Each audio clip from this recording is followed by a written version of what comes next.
Қайырлы күн баршаңызға. Сіздерді бүгінгі өзіміздің подкастымызда көргенімізге өте қуаныштымыз. Бүгінгі менің подкастымның қонағы сонау Шымкент қаласынан келген психолог, практик, кәсіпкер, бір баланың анасы Айгүл ханым. Айгүл ханым, сізді көргеніме өте қуаныштымын. Осы оқырмандарға өзіңізді таныстырып өтсеңіз. Мен атым Айгүл, бір баланың анасымын, бір немеренің әжесімін, келінім бар, үлкен жастағы ұлым бар. Өзім 15 жыл мұғалім болып істегенмін, жыл мұғалім болғам, одан кейін 7 жыл бизнес істедім. Бизнесте де психологияның өте бір керектігі бар, түсінесіз, ақшаны психологиясыз табу мүмкін емес негізі. И одан кейін күйеуім қайтыс болғаннан кейін қатты депрессияға түсемін де, содан түбегейлі психологияны зерттеуге кірісемін. Осылай психология келіп қалған. Осы психологияға келгеніңізге қанша жыл болды, Айгүл ханым? Негізі мен студенттік кезден бастап психологиядан всегда орын алатынмын. Диссертациялар қорғап, психолог мұғалімдер артымнан қалмай жүретін да. Содан да білемін да, қазір түсінемін, что Құдай бізге әрқашан жолымызды көрсетіп тұрады екен. Бізге өзі, мен негізі оған анық сенемін, Құдай берген әрбір адамға өзінің таланты бар да, өзінің ерекшелігі бар.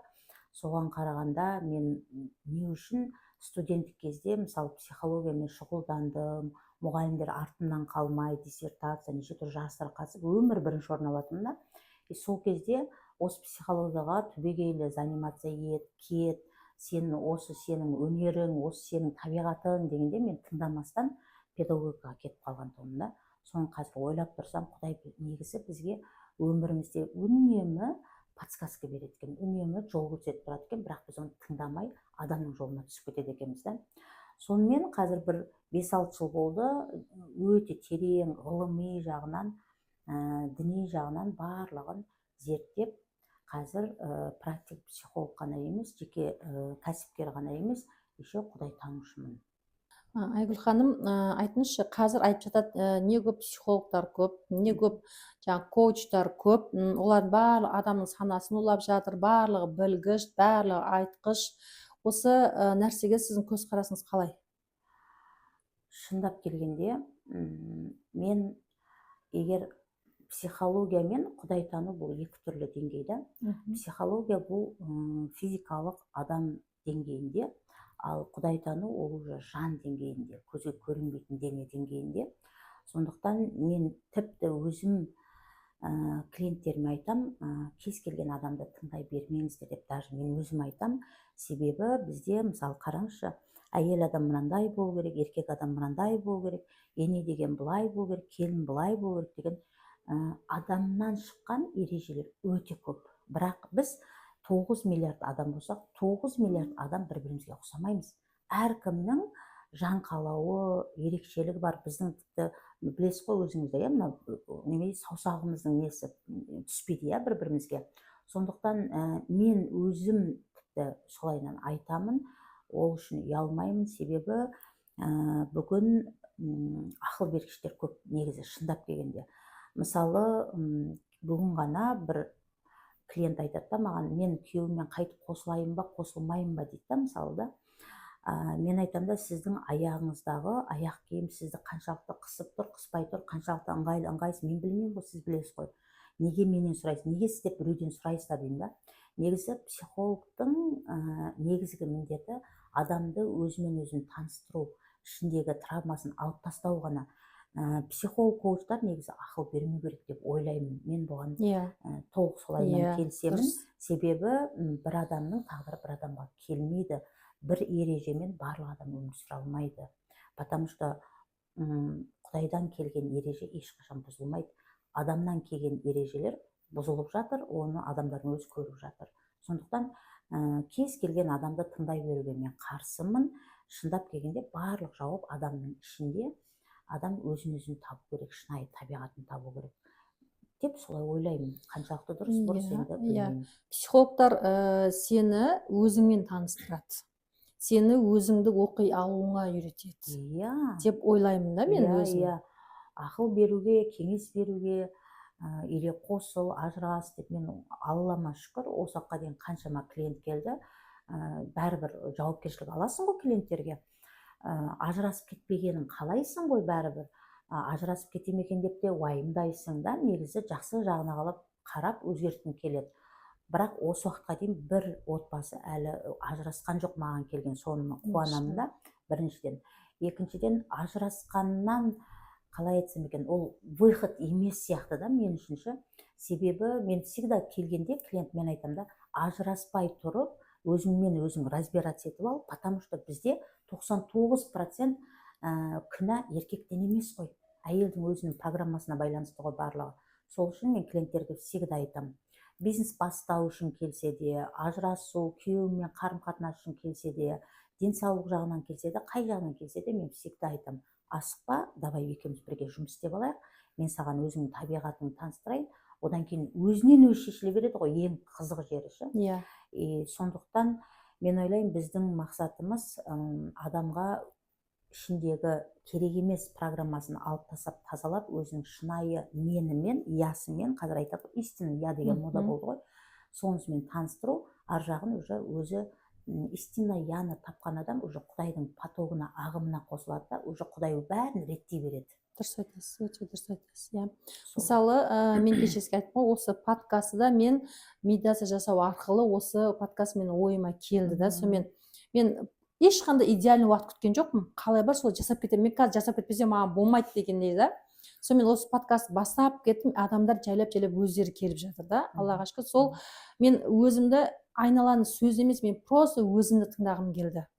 Анау себеп айналаның сөзін тыңдай беріп шаршап кеттік қой біз. Айналаның сөзін тыңдайсың да, ойбай былай жасау керек екен, ойбай жаңағы анау одан алдын майблоговта жалдап көрдім, жаңағыдай хук деген нәрсе бар, олай істе, былай істе дейді, ол нәрсе өтпейді екен маған. Мен соны түсіндім да, сонымен ештеңе керек емес маған, мен просто медитация жасаймын, мен не керегін өзім ішімнен табамын дедім.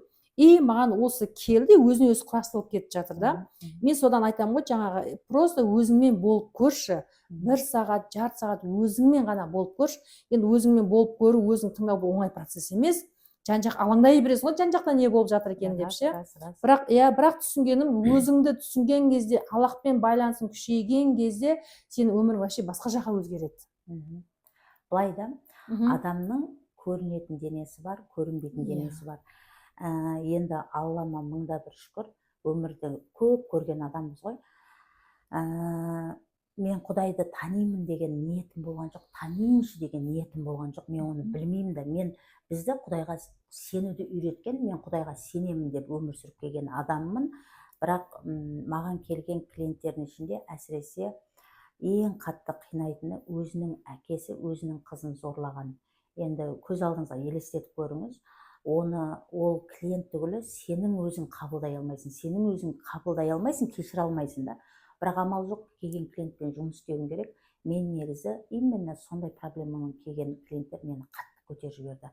Себебі ол адамдардың өмірі өзгергенмен, бәрі жақсы болды, өмірім өзгеріп жатыр, рахмет Айгүлдің байына дегенмен, мен өзім кешіре алмадым, мен өзім қабылдай алмадым да. Бізде айтады ғой, жапырақ та Алланың бұйрығымен жерге түседі дейді ғой мысалға. Егер жапырақ та Алланың бұйрығымен жерге түссе, неге әкесі қызын зорлайды? Алла, сен оған неге жол бердің деп, соны іздену арқылы, мен жаңа сіз өзіңіз айтпақшы, медитацияда отыру арқылы сол жауаптарға келдім да. Айтады ғой мынандай, Мұхаммед пайғамбарға Жабирил білім берген, ал Жабирил білімді кеңістіктен алған дейді ғой. Мен соған толық сенемін, себебі практикада отырған сайын маған бүкіл білімдер кеңістіктен келе бастады. Бүкіл іздеген сұрағыма жауапты сол жақтан таптым да. Содан кейін уже қазір зорланған клиенттер келгенде мен оңай жұмыс істеймін, потому что шынайы Құдайдың жолын мен танып білдім. Негізі Құдайға сену бар, Құдайды тану бар, бұлар екеуі екі түрлі нәрсе. Жаңа айтып жатсыз ғой, сіз медитацияда отырғанда маған осындай жауап келді деп, бұл шындап келгенде Құдайдың сізге көрсетіп тұрған жолы да, мысалы рахат та, бұл да өзіңді тыңдау деген, бұдан артық бақыт жоқ та. Мысалы көрдіңіз, сізге Құдайдың өзі көрсетіп тұрады. Тура сол сияқты мен де қазір тек қана сіз сол именно медитация отырғанда сіз Құдайдың ағымына, потогына қосыласыз и барлық сұраққа жауапты Құдайдан аласыз. Мен клиенттерімді барлық айтасыз. сұрақты Құдайдан алуға үйретемін. Дұрыс айтасыз. Менен емес. Мен ойлаймын, адамнан күткенше жауапты Алладан алған Иә. күшті деп ойлаймын.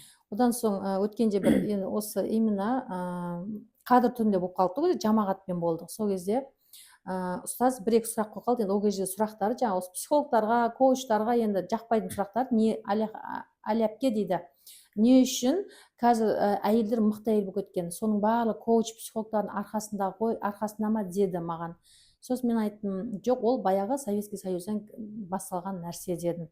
И менің өзімнің міндетім, маған келген әйелдерді мен тек Аллаға жақындатамын.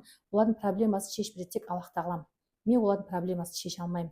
Мен өзін танытамын, мен оларды Аллаға жақындатамын, и оларды Алладан сұрауға үйретемін. Ал жаңағы не үшін қазір әйелдер мықты болып кеткен, ол баяғы Советский Союздың уақытында басталды. Себебі орыстар Советский Союздың жаңағы одағына кіргеннен кейін орыстар не деді? Әйел мен еркек тең деді. Сөйтті де әйелдің үйдегі несін жауапкершілігін қоспастан олар әйелдер тоже еркектер сияқты көшеге жұмысқа шығарысады ғой. Үлкен заводтарда істеді. Не бір трактор айдаған мықты әйелдер шықты, мысалы, не бір трактор айдап. Одан кейін не істеді? Одан соң жаңағыдай еркектер соғысқа кетіп қалды да, сонымен соғыстан жаңағы жараланып, бір аяғы жоқ, бір қолы әлсіз еркектер келді. Ол кезде әйелдер тағы да еркектерді аялай бастады да. И сол мықты әйелдерден қазір мықты қыздар туылды да. Ол жерде коуч психологтардың ешқандай қатысы жоқ та, керісінше коуч психологтар қайта біз соларды бер жаққа тартып, жаңа өзіңе кел, кішкене әлсіз әйел бол деуге тәрбиелеп жатырмыз. Сіздің осы жерде ойыңыз қалай? Негізі айтыс тартыс бола берсе бола береді негізі. Имам молдалар негізі психолог коучтарды ұнатпаса, мен өзім имам молдаларға 10000% қарсымын. Себебі бұл жерде мәселе психолог молдада емес, мәселе Алланы қорқыныш, күнә қылып көрсеткен молда имам мен үшін сауатсыз молда имам. Себебі Алла ешқашан қорқыныш, не болмаса күнә болмаған. Дәл сол Құранда да жақсылық менен, жамандық сенен деген да. Негізі біздегі имам молдалардың сауатсыздығынан адамдар көп проблемаға түсіп жүр. Мен оны ашық кез келген жерде айтамын, айтып жүргенмін. Себебі ол шындық. Мен оны қайдан білдім? Маған келген клиенттерден білдім да. Маған негізі еркек адамдар көп келеді да. Еркектердің 99.9% бизнесмендер маған келетін. И сол жерде мен уже анализ жасай бастадым да. Себебі мынау мен барма демеймін, жұма намазға барма демеймін, әркім өз шешеді да. Бірақ мешіттен еркектер шыққан кезде қанаттанып шығу керек та, түсінесіз ба? Ал олар өмірі жаңағы арғы дүниені, не болмаса жаңағы жазаны, күнәлауды, Құдайдан қорқу керек. Енді былай қарап тұрғанда имам молдалар вроде Құдаймен таныстыру керек та, бірақ бастарын сұқпайтын жаққа сұқып тастағанда, еркек қандай болу керек? Анау Құдай-ау айтуға ұяласын, черный касса туралы да әңгіме қыла береді, төсек туралы да әңгіме қыла береді. Негізі Алла қорқыныш болмаған, қорқыныш емес, Алла тек қана махаббатта. Мен өзім шынымды айтсам 7 жыл бизнес дегенде үлкен жетістікке жеттім.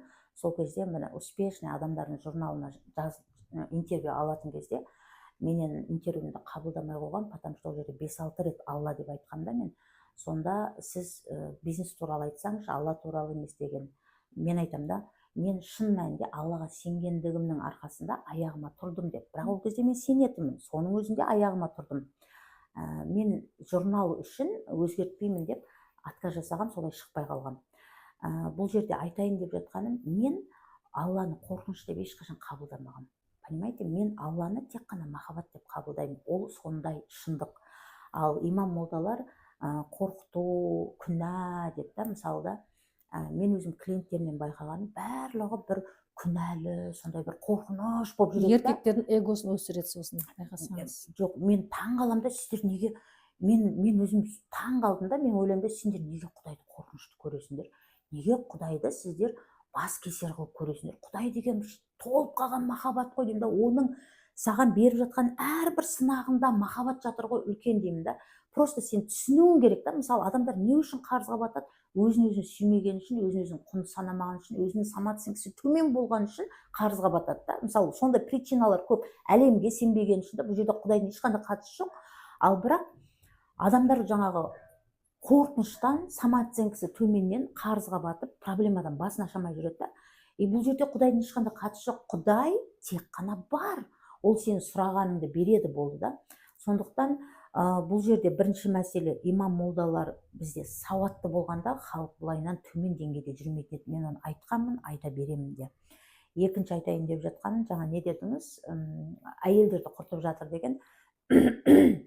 Негізі шындықты ашық айту керек.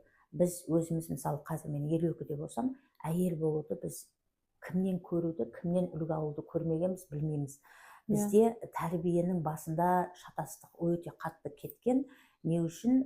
Себебі қараңызда, бұған енді ешкімді кінәлі емес шығар. Соғыстың заманында ер азаматтардың барлығы соғысқа кетеді да, бүкіл ауыр жүктің бәрін әйелдер алып қалады да, и сол жүкті қолына алған күйді кете береді. Одан келе бізде қазақта мынандай сөз бар да, жақсы әйел жаман еркекті адам қылады дейді да. Енді қараңызда, әлсіз еркек, жауапкершілікке әйелдің жауапкершілік. Енді қараңызшы, менмін деген еркектің алдында любой ақымақ әйел төменге түсіп қалады.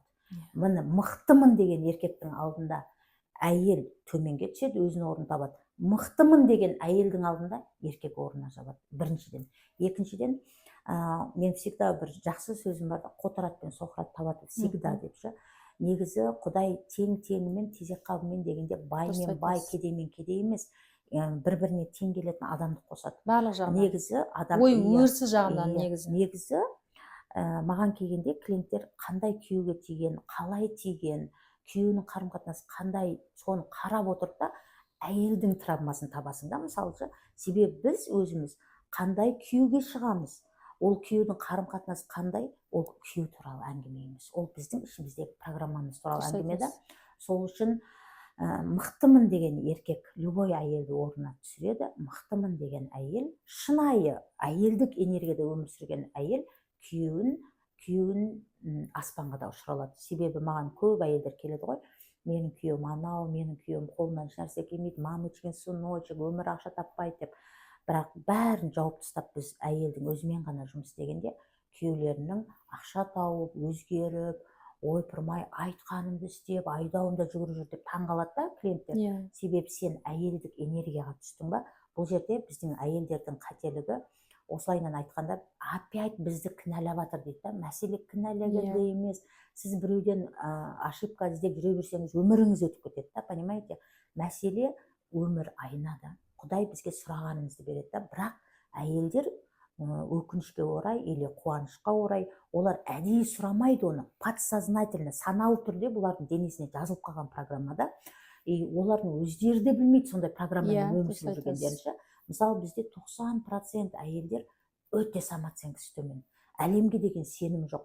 Әлемге деген сенім жоқ әйел, ол бала-шағасына да уайымдайды, ол ақшаны да уайымдап жүреді. Ақша таусылып қала ма, бола ма, болмай ма, ана баламның өмірі қандай болады, мына қызымның өмірі қандай болады. Ол әлемге сенбейтін. Жаңа мысалы, таксиде келе жатырмыз, жанындағы әйел шоферға, жай жүр деп қайта-қайта айтып жатыр да. Бұны уже сондай нәрсенің өзінен біле бересің да. Мысалы, өлетін адам әшейін тұрған остановкада тұрса да өледі да. Мысалы, ажалы келіп тұрса, өлмейтін адам, әлемге деген сенім жоқ біздің қазақтың әйелдерінде. Өкінішке орай, менің қатты жүрегім ауырады. Әлемге деген сенімі жоқ адам бала-шағасына да сене алмайды, әке-шешесіне, күйеуіне де сене алмайды да. Сол үшін менің байқағаным, әлемге деген сенімдік жоқ. Екіншіден, құндылық жоқ әйелдерде. Мен құндымын деген нәрсе жоқ та. Сол үшін өзімізге тура келмейтін, негізі өзіміздің деңгейіміздегі еркек табыстырамыз. Көбінесе байқасаңыз, әйел мен еркек қосылғанда, өкінішке орай бізді әйелді жауапкершілікті қылып өсірген ғой. Байқасаңыз, кішкентай кезімізде не деп өсеміз? Мысалы, мен өзімнің әке-шемнің аузынан естіпесем да, почему-то менің миымда сондай информация бар да, енді қоғам бар ғой, жан-жағымыз ауылда өскенбіз да. Мысалы, не деп айтады? Енең ертең күйеуге шығасың, ойбай, қолыңнан анау келу керек, мынау керек. Бізге почему-то енені дұшпан қылып тәрбиелеген кішкентайымыздан Дұрыс да. айтасыз. Келін дұшпан, күйеу бала дұшпан, бізде вообще Күйеу дұшпан деп те айтады ғой бізде. соны айтып жатырмын ғой, бізде вообще тәрбие дұрыс емес та. Әйтпесе сенің өміріңнің соңында қалатын жаныңда күйеуің, бала-шағаң жаныңда қалмайды по-любому. Иә. Күйеуіңнің орнын бала-шағаң баса алмайды. Мысалы, ең жақын адам күйеуің, ең жақын адам әйелің, бірақ қазір қарап тұрсаңыз соцсетте еркектер жарысып әйелін жамандап жатады, әйелдер жарысып күйеуін жамандап жатады. Мен айтамын да, өздеріңе неприятно емес па енді? Потому что сен күйеуің туралы айтып жатқанда, сен өзің туралы айтып жатсың деймін да. Әйелің туралы айтып жатқанда, мысалы қазір байқасаңыз 35-40-45 ренжімесін маған да, осы деңгейдегі еркектердің көбісі мамочкин сыночек, өте әлсіз еркектер көп. Себебі егер Әлия ханым менімен келіссеңіз, біздің заманымызда қызды өмірге әкелу оншалықты бір авторитет болмаған да. Еркек адам бала Әлі бар ғой ол. әлі бар ма? Ұл бала туылса, ойпырмай осы шулатып той істейтін да, қыз бала туылса не істейді? Әйтеуір біреу туылды қоя салатын да. Болмаса ұл сияқты ұл болсын деп атын ұл болсын деп қояды десеңізші. Соны айтып жатырмын ғой. Почему-то сөйтеді да, қызды не істейді? Тоқпақта біздің тәрбиемізде көп шатасып Еркекке бағындырып өсіреді ғой қызды. Жоқ, бағындырған нәрсе емес. Қараңызшы мынадай. Тоқпақтап жауапкершілікке үйретеді да, сен жауапкершіліктісің, сен осыны істеуің керек деп та. Мен просто әйелдерге жылағым келеді да, 50-55 жаста не денсаулығы жоқ, не өмірі жоқ та, өмір бақи бауырларына жауапкершілік артып келген, анау ата-анасына жауапкершілік артып келген, енді болса үлкен-үлкен 30-40-тағы бала-шағасының өміріне жауапкершілік артып алғанда, бізде қыз балдарға қатты көп жауапкершілік артқан. Түсінесіз бе? Тоқпақтап өсірген да, ал ұл балдарды ол менің болашағым ғой, өфсіп деп өсірген да. Понимаете? Не үшін? Потому что бізде әйелдер қауымы өте травмированымыз. Өте тіпті сол жауапкершіліктің өзін алғанымыздың өзі ол травма негізі. Иә, одан соң мына бір нәрсе бар да, Айгүл ханым. Көп аналар, мысалға көп аналар, мен өзім байқаймын да, көп аналар келіндерімен ұрысып қалса да, келіндерімен жаңа ара қатынас дұрыс болмаса да, баласы үшін келіннің қолында жұмыс істей береді барып. Жаңа келін немересіне қарайды, сол келін жағдайын істейді да, бірақ өзінің қызы бір ауыр сөз айтып қалса, ол қызымен өмір бойы араласпай кететін аналар бар. Түсінесіз ба? Ана екінші біреудің қызы, келіні, сол баласы үшін сол келіннің бәрі нәрсесін шыдайды. Келін жаңағы немерелеріне қарайды, соның жағдайын істейді, бірақ қызының бір ауыр сөз айтып қалса, сол қызымен араласпай кететін аналар да бар екен да. Сол кезде басқа біреудің мысалы қызы, келін сенің өзіңнің ішіңнен шыққан адам қызынан артық болып тұр да. Соншалықты қыздың өзінің үйінде қадірі жоқтығынан ғой бұл. Өзінің қызын қадірлемегеннен да. Енді бұл жерде жаны сау адам, дені сау демей ақ қояйын, жаны сау адамның, жаны сау ана бүкіл адаммен тату-тәтті өмір сүреді негізі. Жаны сау адамда келінімен де, қызымен де бөлу, салу деген болмайды негізі. Ал енді жаны сау емес адам, ол келінімен де арпалысып жатады, қызымен де арпалысып жатады, әртүрлі жағдай бар. Бірақ бізде байқасаңыз, ер азаматтарды көбірек бүйтіп аяйды да, қыздарды жаңағы тоқпақтай береді да, қыздар өлмейді, олар күнін көріп кетеді деген сияқты. Осы жерде бір қателік болды біздің тәрбиемізде, біздің жас күнімізде да. Енді қазір байқап тұрсам, байқасаңыз, қазір енді қыз туылса қуанатындар көбейіп жүр біріншіден. Екіншіден, қазір көп адамдарға мен күлкім келеді да, бір 4, 5, 6, 7 жастағы бала-шағасына не дейді? Ол балалық шағы, ойнасын, күлсін. Біз балалық кезімізде жұмыстан бас ашпағанбыз, ойнасын, күлсін, ол балалық шағы солай болсын деп. Енді шашал десе бас алатындар көп та, мен күлемін да. Қазір енді қызды совсем талтайтып сөйтіп жүргендер де бар да. Мысалшы, қыз болсын, ұл болсын, негізі жұмыстан өлген бала жоқ. Бала-шаға жұмыстан ешқашан өлмейді. Қыз болсын, ұл болсын, бірақ махаббат жетіспеуден қиналуы мүмкін да. Ал шын мәнінде 5-6 жастан бастап бала-шағаны негізі еңбекке баулу керек. Біздің қазақ, мен негізі мына өзбектермен шамалы байланысып қалған жерім бар, туыстарымыз бар өзбектерден. Мен кішкентайымнан негізі көп ойланатын қыз болғанда, сол жас күнімде қараймын да, өзбек туыстарымыз бала-шағасын қалай оятады, қазақтар қалай оятады да. Мысалы, енді мына қарапайым, кәдімгі адамдарға арналған подкаст қой. Өзімше бір, мен мынау бір шындап келсем айтысқа да қатысқан адаммын. Көркем сөз сөйлеу керек болса сөйлей аламын да, бірақ үйреніп кеткен ғой мынау табиғи тілде сөйлеуіміз, орысшада араласып кеткен, қарапайым тілде сөйлей берейінші. Просто шындап келгенде мынау өзбек халқының мен қараймын да, салыстырамын да, олар таңғы 5-те оятады, 6-та оятады, бірақ балам тұра ғой, ана малды баға ғой, ана тауық қоразды жем бере ғой деп сөйлейді да. Ал қазақтардың балдары 10, 11, 12-ге дейін ұйықтап жата береді, бірақ оларды оятқанда тұре әкеңнің, шешеңнің деп апарып алып келіп оятады да. Негізі шыны керек, несіне жасырамызшы, біз сын айтпай түзелмейміз ғой. Мысалшы, мәселе минус іздегенде емес, мәселе бәрі бір қанша айтқанмен бізге әйелдерге байланысты көп нәрсе да. Былай қарап тұрсақ, қазақ халқының әйелдері әйелдік болмысын жоғалтып алған, еркек болып кеткен, бірақ оған қазақтың әйелдері виноват емес, солай болып кеткен да. Қазір маған келген клиенттер маужырап, нәзік, әлсіз болсақ, ойбай, күйеуіміз бағады екен ғой, күйеуіміз ақша таба алады екен ғой деп таңғалып жатқандарына, өздерінің әйелдік табиғатына оралып жатқандарына бір риза да. Мысалы, мен жаным ашып кетеді да, шындап келгенде. Сондықтан да кейде болады, арзанға оқытайын десең, бірақ құнсыздандырып жіберетін адамдар бар да, солай төмен қымбат қоймай-ақ қойыншы, осы елге шынымен көмегім бола қойсыншы, Құдай мені осылай таңдап алған шығар. Бізде негізі жапырақта Құдайдың бұйрығымен жерге түседі ғой, ешкім бұл жерге келіп отырған жоқ та, барлығы солай. Сонда қарап тұрамын да, өзбектің әйелдерінде сабырлық бар, жұмсақтық бар да. Біз әйелдің, қазақтың әйелдері еркек болып кеткеніміз шында, бірақ оған біз кінәлі емес, біз әйелдер кінәлі емес, түсінесіз ба? Потому что еркектер әлсіз болып кеткен да. Ал енді ажыраспай-ақ қояйын деп бейшаралар шыдап жүре береді. Сонда қараңыз да, мына травмированный әйел, естественно, нормальный еркек таппайды ғой, екеуі бірін-бірін тауып алады да. Травмасы бір адам тауып алады. Әйел уже жайлап өсе бастайды ғой. Өскеннен кейін ойлайды да, амал жоқ, мен ажырастым деп ойлайды да.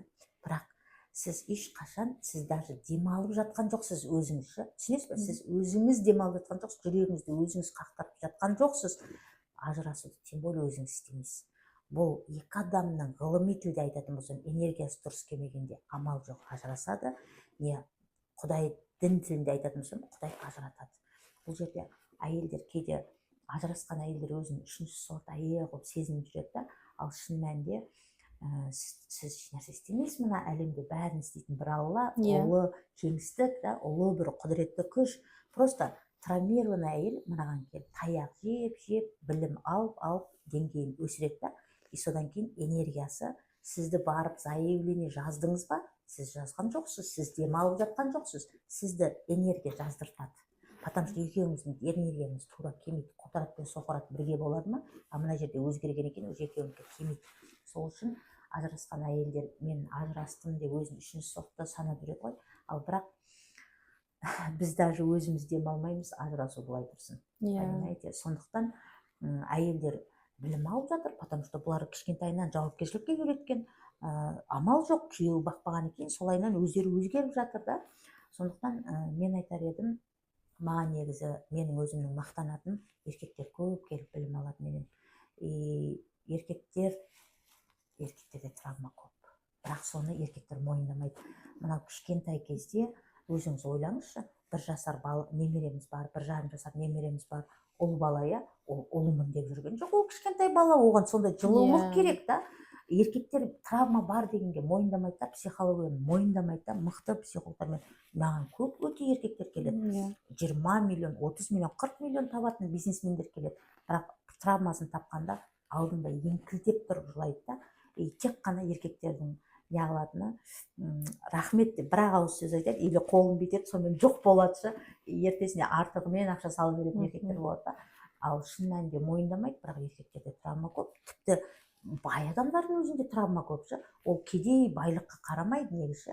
Мысалы, мен өзімнен мысалы айтам, мен өмір бақи ақшаны қуған адамын, өмір бақи бір жетістікті қуған адамын. Мен ойлайтын, мен мақсат қуғыш, мақсатқа жеткіш, керемет адаммын деп. Достигатор болғанбыз ғой. Сөйтсем, травмированный, сорлы бейшара болған екенбіз ғой. Признанияны солай алғымыз келетін болған. Жоқ, әкемнің бір ауыз сөз үшін істей берген екен ғой, өмір бақи сонда қарап тұрсам ше. Так что ер азаматтарға мен білім алсаңыздар екен деймін да. Себебі ақша таба алмайтын адам жоқ, ақша таба алмайтын еркек жоқ. Еркек, ақша табу еркектің табиғаты, еркекке ол оңай да. Просто сіздер травма алып қалғансыздар да, содан мойындамай жүре бересіздер. Бірақ Аллаға мыңда бір шүкір, намаз оқитындар да келеді маған. Намазын басқаша оқып жатырмын қазір. Бизнесім 2 есе өсіп жатыр, 3 есе өсіп жатыр. Еркектер маған көп келеді.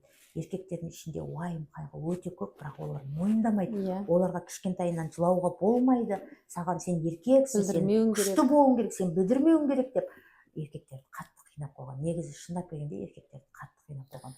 Бірақ адамбыз ғой, екеуміз де, еркек те ол. Бірақ әйелдерге, мысалы кейбір әйелдерге ше, жұмсақ болу керек, мысалы су қандай жұмсақ деймін да, бірақ ашуланғанда не істейді, мысалға кішкене жұмсақ, кішкене жаңағы күйеуіңіз анда сәл сабыр сақтап, кішкене мәйен дейді ғой, сондай бол десеңіз, мен ондай бола алмаймын, мен ондай екі жүзділік істей алмаймын дейді ғой әйелдер ше.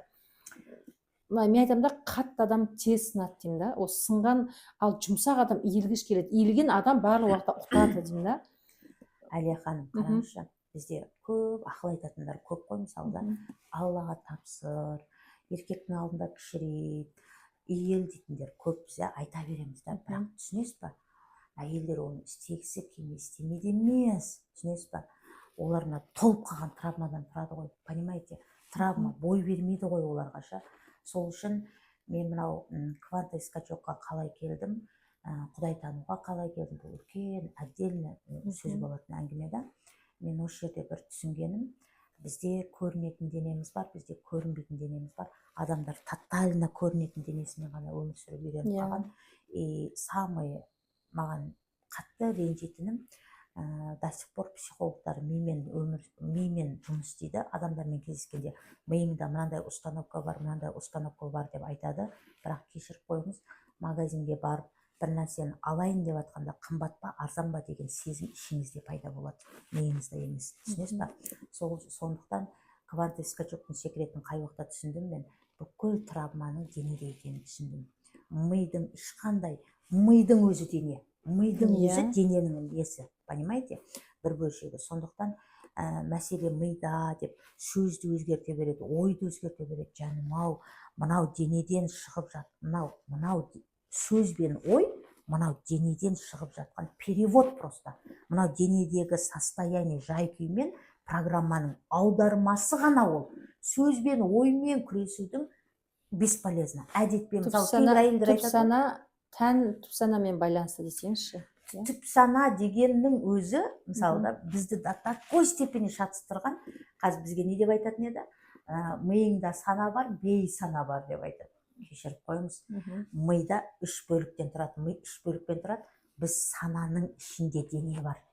Мидың ішінде сана емес, сананың ішінде, жанның ішінде дене бар. Түсінесіз ба? Разницасын көріп жатсыз ба? Так что біздің өзіміздің білімдері өте саяз, негізі психологтардың өзінің білімдері саяз, үйретіп жатқан адамдардың білімі саяз.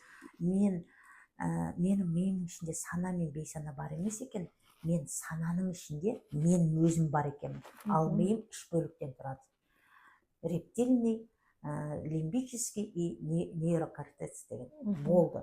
Ал бұл жерде сананың ешқандай қатысы жоқ. Бейсана деген денемізге жазылып қалған программа. Байқайсыз ба? Біреу ұнатпайтын адамды көргенде денеміз жыбыр ете қалады, көп адам, мысалы, ақша туралы әңгіме болғанда, мен специально жақында мынандай эксперимент өткіздім да, қанша ақша қалайсың айына, қандай сезімде боласың дедім да адамдарға. Сонда былай айтады, біреу айтады, қорқып кеттім дейді, біреу айтады, қуанып кеттім дейді да. Мысалы, шыныңызды айтыңызшы, Ақмарал ханым, мынау салфетканы қолыңызға алғанда сіз қуанасыз ба, қорқасыз ба? Просто салфетка аласыз, спокойно болды, а неге адамдар ақшаны алғанда не қуанады, не қорқады, неге? Потому что ақшаның рөлін ауыстырып алған адамдар, түсінесіз ба? Сол сияқты бізде ақшаға келгенде, мысалы, өзіңіз байқайсыз ба, квартплата, бір нәрсеге, бір шығын болатын келген кезінде адамдарда эмоция пайда болады, байқайсыз ба? Бір реакция пайда болады, реакция. Айналайын, ол мида емес қой, сол реакция пайда болады, сол реакциядан кейін сөз шығады, ой шығады. оймен сөз, мен өзім солай оқытамын. Оймен сөзбен күресудің ешқандай керек жоқ. Байқайсыз ба, Әлия ханым? Көңіл күйіңіз күшті болса, кез келген адамға жақсы сөйлейсіз. Жақсы ой шығады. Көңіл күйіңіз жаман ба, қатысы жоқ адаммен ұрысып қаласыз, дұрыс па? Сол үшін оймен, сөзбен күресу – это бесполезно трата времени деп айтамын. Потому что бәрін өзіммен тексердім. Понимаете? Поэтому самый главный нәрсе жай күй да. Ал бірақ жай күйді сөзбен келтіре алмайсың әйелдерді. Әйелдер әлсіз болғысы келмейді дейсіз ба? Келеді. Еркектерге бағынғысы келмейді дейсіз ба? Келеді. Үйдің жұмысын істеп, тамағын істеп отырғысы келмейді дейсіз ба? Келеді. Әйелдер с удовольствием домохозяйка болады. Егер соны мықтылап тұрып бағатын еркек болса, біріншіден. Екіншіден, әйелдер сол состояниеға келе алса өздері. Келе алмайды ғой. Потому что мынау денемен өмір сүріп үйреніп қалған ғой. Адамдарды жаны бағыттамайды да, алып жүрмейді да. Адамдарды мынау программаланған дене. Яғни мынау дене, көз алдыңызға елестетіңіз, кішкентай пілді кішкентай кезінде шынжырға байлап қояды да. Ол тонна піл болғанда да ана шынжырдан аяғын тартып кетсе, үзетінін білмей тұра береді. Адамдар дәл сондай. Шынжырды алып тастаса да ол тұра береді. Потому что соған программаланған. Мынау дене, ол жай машина. Түсінесіз ба? Адамдар жанымен өмір сүріп үйрену керек. Шынайы Құдайды танып өмір сүру керек. Имам молданың айтқан жаттанды сөзімен Құдайды тану мүмкін емес.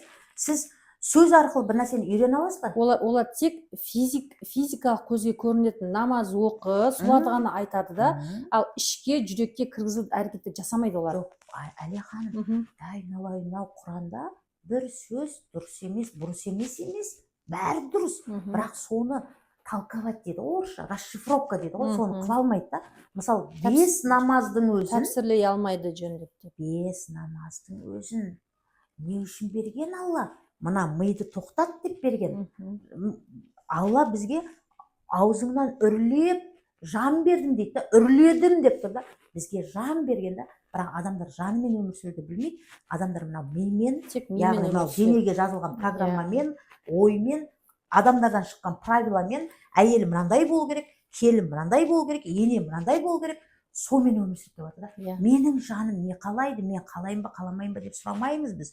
Біз не дұрыс, не бұрыспен өмір сүріп келеміз да. Еркек мынандай болу керек, әйел мынандай болу керек, еркек, айналайын, мынандай семьялар бар. Әйелі миллиондап ақша табады, күйеуі азғантай ғана ақша табады. Бірақ это тоже норма. Ал кейбір семьяда еркек көп табады, әйел аз табады, кейбір семьяда әйелдер бар менде. Вообще жұмыс істемейді, бірақ шикарный машинада жүреді, бриллианттар тағады, керемет өмір сүреді. Не үшін? Потому что ол күйеуге керек нәрсені беріп жатыр, жан тыныштығын беріп жатыр. Әйелдерге ең керегі ол жан. Себебі өзінің жаны тыныш десеңші. Конечно. Еркекке әйелдің еш нәрсесі керек емес, дұрыс айтасыз, керек емес. Әйелдер уайымдап жұмыс істегені керек емес, бала-шаға қарағаны да керек емес оларға. Шынайы жан тыныштығы керек. Ана үйде отырып алып, ей, жұрттың еркегі бағып жатыр, сен бақпайсың, сен сүмелексің, сен шумосың деп отырған жаны тыныш емес, әйел емес. Не дейді ғой анау? Абьюзер еркек дейді ғой. Абьюзер әйелдер де толып жатыр. Күйеуіне тыныштық бермейтін. Сөйтіп ондай емес. Жан тыныштығы деген Әлия ханым, менің ең жылағым келетіні жан тыныштығы да, әлемге деген сенімдікте бәрі өзіміздің табиғатымызда бар ғой.